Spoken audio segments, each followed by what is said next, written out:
ఒక కీలకమైనటువంటి అంశం ఏంటయ్యా అంటే నారాయణ గారు మున్సిపల్ మంత్రిగా ఈ దఫా సంపూర్ణమైనటువంటి శ్రద్ధ పెడుతున్నారు. క్రిందసారి ఆయన అమరావతికి పరిమితం అయ్యారు.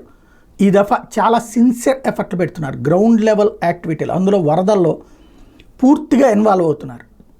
ఈ తాజాగా ఇవాల్టికి కూడా విజయవాడలోని వివిధ ప్రాంతాల్లో వరద నీరు అలాగే ఉంది. మెయిన్ సమస్య ఏంటంటే కిందకి వెళ్ళడానికి దారి లేకపోవడం అన్నటువంటి.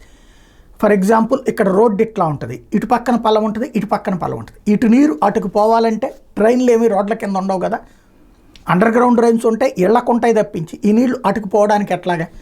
దీంతో అనేక ప్రాంతాలు ఇప్పటికీ అంబాపురం కావచ్చు, తర్వాత ఆ కుందావరి కండ్రికి కావచ్చు, ఆ ఉడా కాలనీ కావచ్చు, ఈ ప్రాంతాల నుంచి ఆ పైనుండి వచ్చినట్టు అంబాపురం బ్యాక్ సైడ్ ఉంది, అట్నుంచి వచ్చే నీళ్లు ఈ ముందుకు రావాలి, ఇట్నుంచి వచ్చే నీళ్లు కండ్రికి దాటి అటు పక్కన ఉన్న పొలాల వైపుకి వెళ్ళాలి, అట్నుంచి ఈ కొల్లేరు రూటుకు పోవాలి.